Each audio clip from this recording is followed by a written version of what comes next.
Hari ini, tepat pukul 2 siang, telah dijadwalkan pertemuan dengan Miss Najwa, mitra bisnis terhormat dari Eropa.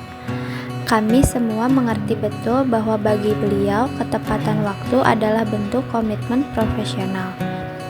Dalam perjalanan menuju kantor, saya sempat memanfaatkan kesempatan langka untuk bertemu dan berbincang sebentar dengan kedua teman yang sudah lama tidak berjumpa.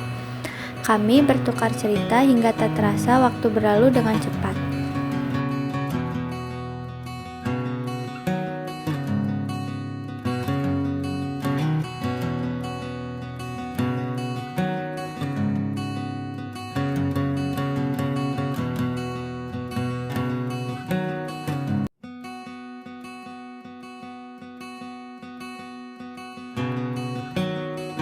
Kini, setelah perbincangan singkat dan hangat itu usai, saya baru melihat jam tangan saya.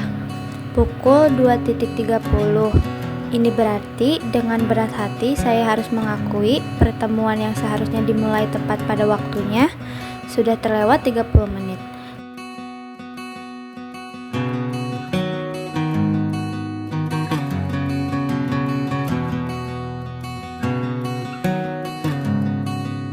Good morning, Miss Najwa. Good morning, Kia. Silakan duduk. Ini dokumennya udah siap semua, Ibu. Baik, saya cek dulu ya. Ya. Pastikan semua dokumen yang akan dipakai rapat nanti lengkap ya. Siap, Ibu. Oh ya, mengenai pertemuan dengan Miss Shera, itu diadakan jam 9 tepat ya, Bu? Oke, semoga nanti on time ya. Karena saya tahu waktu adalah bentuk komitmen. Baik, Ibu. Tapi biasanya Miss Shera tuh datangnya agak santai, Bu. Mungkin lewat sedikit lebih dari jam 9. Oh ya? Iya. Semoga beliau menghargai sih kerjasama besar ini dan menerapkan sikap profesional dalam bisnis. Ya, semoga ya, Bu.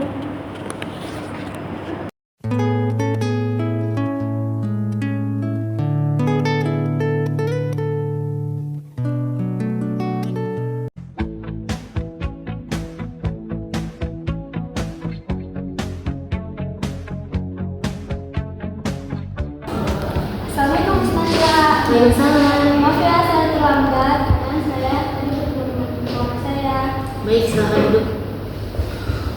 Tapi saya sudah menunggu di sini dari jam 2 tepat tadi. Oh begitu ya, di sini jam 2 artinya sekitar jam 2-an, bukan jam 2 tepat. Saya menyebutnya jam karet. Hahaha. Ya, di budaya saya jam 2 tetap jam 2. Karena menurut saya time is money. Jadi saya berharap benar-benar tepat waktu. Ya meskipun saya harus menghargai sih bahwa setiap kebiasaan itu berbeda-beda. Saya paham, tapi bagi kami yang terpenting itu suasana hati dan hubungan antar rekan kerja.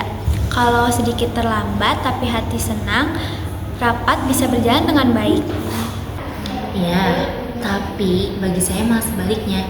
Justru rapat atau datang tepat sesuai dengan waktunya, yaitu merupakan bentuk menghargai jadwal orang lain. Saya mengerti, tapi kita tidak perlu saling menyalahkan kan? Ini hanya perbedaan cara memandang waktu. Benar juga, mungkin saya bisa belajar sedikit lebih sabar, dan Anda juga bisa belajar sedikit lebih menghargai waktu atau disiplin. Permisi Ibu, ini Ibu laporan. Terima kasih ya. Jadi saya permisi ya Ibu. Ya. Miss Najwa, bagaimana kalau misalkan kita atau berdua berversi lagi? Kalau jam 2, jika saya berangkat, saya pastikan datang jam 2. Itu kompromi yang bagus sih, dan saya pastinya akan belajar bahwa lebih menghargai kondisi di sini. Dan tentunya pasti tidak semua budaya itu kaku seperti di negara saya. Hari ini saya belajar bahwa disiplin waktu bukan cuma soal aturan, tapi juga tentang rasa hormat. Dan saya juga belajar bahwa fleksibilitas itu bukan berarti tidak profesional, tetapi justru kadang itu membuat kita lebih menghargai situasi. Jadi kita sepakat, Saya akan lebih tepat waktu dan Anda lebih bersabar jika saya terlambat 5 menit. Deal. Itu merupakan kesepakatan yang saling menghargai.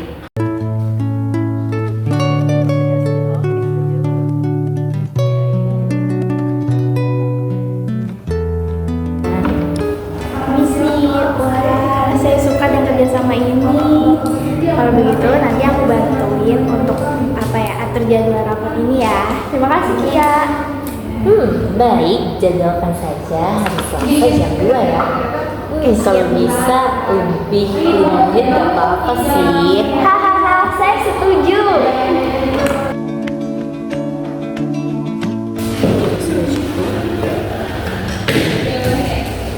Terima kasih bisa lalu bersama dengan baik.